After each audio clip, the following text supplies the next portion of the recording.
Welcome to 99 TV. నేను బ్రహ్మనాయుడు. ఇకపోతే YCP నేత లాడ్జిలో వ్యభిచారం. అవును, మీరు వింటుంది నిజమే. వైఎస్ఆర్ కాంగ్రెస్ పార్టీకి చెందినటువంటి ఒక నాయకుడి 4 అంతస్తుల భవనంలో 4వ ఫ్లోర్లో వ్యభిచారం జరుగుతుంది. గుట్టు చప్పుడు కాకుండా 3 రోజుల క్రిందట పోలీసులు మెరుపు దాడి చేసి కొంతమందిని అరెస్ట్ చేశారు. అయితే ఇక వివరాల్లోకి వెళ్తే ఈయన గారి మీద చాలా పెద్ద చిట్టా ఉంది. ఆయన పేరేంటంటే క్రోసూరు సుబ్రహ్మణ్యం అలియాస్ మణి.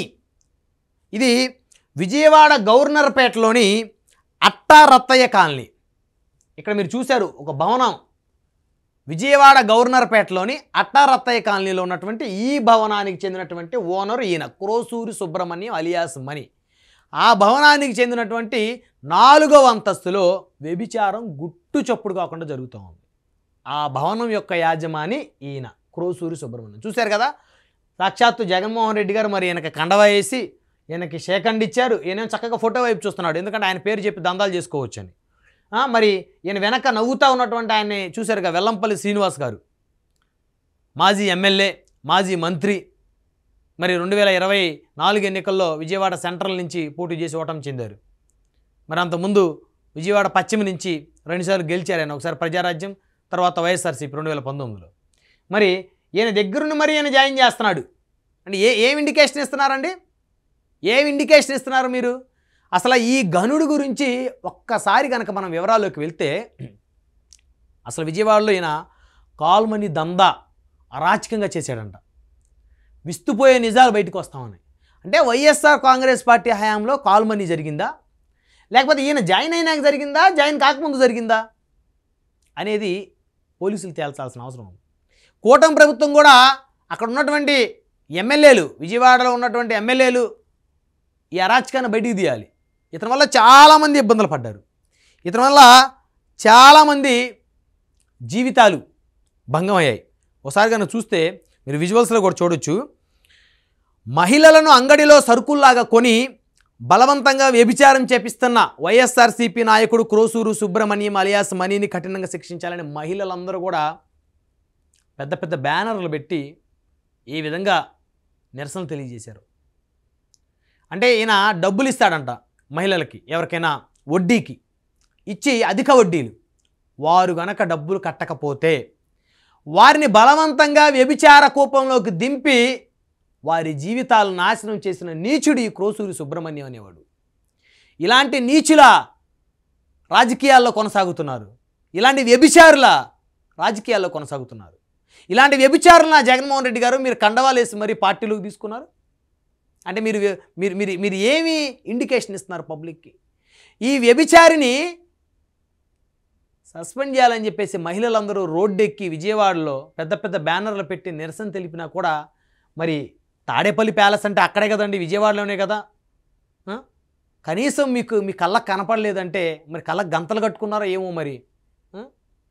నిజంగా చాలా బాధేస్తుంది అనమాట. ఇవన్నీ ఒక్కొక్క విషయం తెలుసుకుంటా ఉంటే చాలామంది అమాయకులు బలైపోయారు ఇతని వల్ల. బలైపోయిన వాళ్ళతో చాలామందితో నేను మాట్లాడాను. వారు బయటికి రావడానికి కూడా బాధపడుతున్నారు. ఎందుకంటే ఆడవాళ్ళు బయటకు వచ్చి మేము వ్యభిచారం చేశాము, మమ్మల్ని కావాలని ఇలా చేపించారని ఎవరు చెప్పుకోలేరు. కానీ ఇలాంటి నీచుల్ని శిక్షించాలని చెప్పేసి ధైర్యంగా కొంతమంది మహిళలు బ్యానర్లు పట్టుకొని విజయవాడ వీధుల్లో తిరిగారండి. ఈ వైఎస్ఆర్సీపీ నాయకుడు ఆడవాళ్లను అంగడిలో సరుకుల్లాగా కొని బలవంతంగా వ్యభిచారం చేపిస్తున్న వైఎస్ఆర్సీపీ నాయకుడు క్రోసూరి సుబ్రహ్మణ్యంని కఠినంగా శిక్షించాలని బహిరంగంగా మహిళలు రోడ్ల మీద నిరసనలు చేశారు పెద్ద పెద్ద బ్యానర్లతో. అయినా ఈ వెల్లంపల్లి శ్రీనివాస్ గారికి ఈయనకేం కనపడదు, వినపడదు. మరి జగన్మోహన్ రెడ్డి గారికి అసలే కనపడదు. ఎంత దుర్మార్గం విజయవాడలో. ఇంకా విజయవాడలో కాల్మనీ సెక్స్ ర్యాకెట్లు నడుస్తూ ఉన్నాయా? వైఎస్ఆర్సీపీ అధికారం పోయినా, కూటమి ప్రభుత్వం అధికారంలోకి వచ్చినా కూడా మళ్ళీ ఇతనికి సంబంధించినటువంటి భవనం మీద పోలీసులు రైడ్ చేసి వ్యభిచారం నిర్వహిస్తున్నారని పట్టుకోగలిగారంటే ఎవరి సపోర్ట్ తోటి ఇతను వ్యభిచారం నిర్వహిస్తున్నాడు? ఇంకా ఎవరి సపోర్ట్ తోటి ఇతను దందాలు చేస్తున్నాడు? ఎవరి సపోర్ట్ తోటి ఆడవాళ్ళను హింసిస్తున్నాడు ఇతను? ఇంకా అంటే తెలుగుదేశం నాయకులు తెలియకుండా జరుగుతుందా విజయవాడలో? అంటే కళ్ళు మూసుకుని పోయినారా విజయవాడలో ఉన్న తెలుగుదేశం పార్టీ నాయకులు? 2 తెలుగుదేశం ఎమ్మెల్యేలు, ఒక బీజేపీ ఎమ్మెల్యే ఉన్నారు. మరి విజయవాడలో పెద్ద పెద్ద బడా తెలుగుదేశం పార్టీ నాయకులు ఉన్నారు, వ్యాపారస్తులు ఉన్నారు, చంద్రబాబు గారు క్లోజ్గా ఉండేవాళ్ళు ఉన్నారు. అంటే వాళ్ళకి తెలియకుండా జరుగుతుందా? లేకపోతే తెలిస్తే కళ్ళు మూసుకొని ఉన్నారా వాళ్ళు? ఇది చాలా బాధాకరం. అంటే ఇక్కడ పార్టీలు మారిన వ్యవస్థలు మారట్లేదు. ఏదో వైఎస్ఆర్సీపీ పోయి కూటమి వస్తే ఏదో ఉద్ధరిస్తుంది అనుకున్నాం. ఇంకా జరుగుతూ ఉన్నాయి కాల్ మనీ, సెక్స్ ర్యాకెట్ విజయవాడలో. మహిళల్ని వేధించుకు తింటున్నారు ఇలాంటి నీచులు, దుర్మార్గులు. ఇంకా అధిక వడ్డీలకి డబ్బులు ఇవ్వటం, వాళ్ళు కట్టలేని పరిస్థితి వచ్చి వాళ్ళని ఒత్తిడి చేయటం, వారిని బలవంతంగా వ్యభిచారం రొంపిలోకి దింపటం. ఎంత దుర్మార్గం అండి! ఏం సాధిస్తారండి? కోట్లు సంపాదించి నెత్తినేసుకుంటారా చచ్చేటప్పుడు? ఇంత జరుగుతున్నా కూడా వైఎస్ఆర్ కాంగ్రెస్ పార్టీకి చీమ కుట్టినట్టు ఉండదు అనుకోండి. అది పక్కన పెడితే ఇప్పటికైనా మరి జగన్మోహన్ రెడ్డి గారు ఈయనకి నాకు సంబంధం లేదు, నేను సస్పెండ్ చేశారా ఇతన్ని పార్టీ నుంచి? ఏం లేదు, చెయ్యరు కూడా. రేపొద్దున బహుశా ఇతనికి ఎమ్మెల్యే టికెట్ ఇచ్చినా ఆశ్చర్యం లేదు. తెలుగుదేశం ఈ కూటమి ప్రభుత్వం ఏం చేస్తుందండి? కళ్ళకు గంతలు కట్టుకుందా విజయవాడలో? వ్యవస్థ ఉందే విజయవాడలో కదా. ఎమ్మెల్యేలు, మంత్రులు, ముఖ్యమంత్రి గారు వాళ్ళందరూ ఉండేది విజయవాడలోనే కదా. రాజధాని నగరంలో ఇంత జరుగుతూ ఉంటే ఏం చేస్తున్నారు? మహిళలు రోడ్డెక్కి మహిళలు ఈ విధంగా నిరసన తెలియజేస్తూ ఉంటే చాలా, ఈ రోజుకి విజయవాడలో గంజాయి అక్రమంగా అమ్ముతూ ఉన్నారు. దందాలు, దౌర్జన్యాలు ఈ రోజుకి జరుగుతూ ఉన్నాయి. ఎవరన్నా ప్రశ్నిస్తే వారి మీదే నేరాన్ని మోపి వారిని నేరస్తులుగా చిత్రీకరిస్తూ ఉన్నారు. కానీ ప్రభుత్వాలు ఏం చేయలేకపోతున్నాయి. కబ్జాకోరులకి అదుపు లేకుండా పోతుంది విజయవాడలో. కబ్జా చేసిన ఎవరన్నా ప్రశ్నిస్తే తిరిగి వాడిని మనం ఏదో బ్లాక్మెయిల్ చేయబోతున్నామని, వాళ్ళని ఏదో చేస్తారని వాళ్ళే తిరిగి రివర్స్గా ప్రచారం చేస్తున్న పరిస్థితులు. మరి ఇప్పుడు ఇలాంటి వ్యభిచారులను ప్రశ్నిస్తే ఏంటి అంటే సమాజం ఎటుపోతుంది? ఇంత దారుణంగానా? రాజధాని నగరంలోనే ఈ విధంగా జరిగితే ఇంక సాధారణ నగరాల్లో ఇంకేం జరుగుతుందో మరి? ఇలాంటి నీచులు రాజకీయాల్లోనా? ఇలాంటి దౌర్భాగ్యులకి రాజకీయ పార్టీల్లో స్థానమా? సాక్షాత్తు ముఖ్యమంత్రి స్థాయి వ్యక్తి, ముఖ్యమంత్రిగా పనిచేసిన వ్యక్తి, ముఖ్యమంత్రిగా ఉన్నప్పుడు ఇలాంటి దౌర్భాగ్యుడిని పార్టీలో కండవా వేసి తీసుకోవటం అనేది దేనికి ఇండికేషన్? ఏం ఇండికేషను?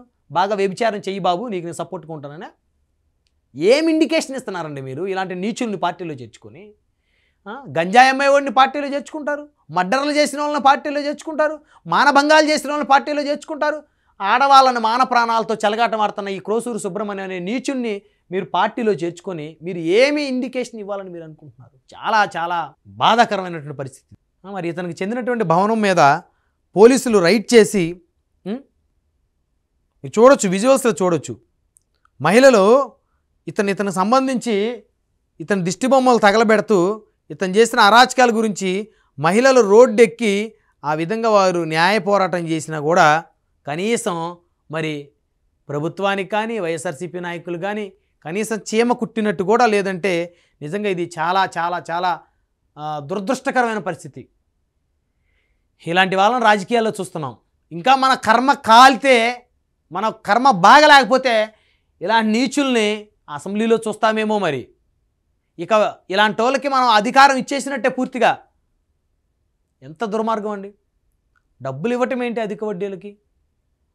ఆ డబ్బులు కట్టలేని వారి ఇళ్లలోని మహిళల్ని వేధించి వారిని వ్యభిచార కోపంలోకి దింపటం ఏంటండి? ఇంకా విజయవాడలో కాల్ మనీ, సెక్స్ ర్యాకెట్ ఇంకా ఇంత దారుణంగా జరుగుతుందా? నిజంగా ఇది చాలా బాధాకరం. చూద్దాం, ఈ ఎపిసోడ్ చూసైనా సరే ప్రభుత్వంలో ఏమైనా స్పందన వస్తుందేమో అని ఆశిద్దాం.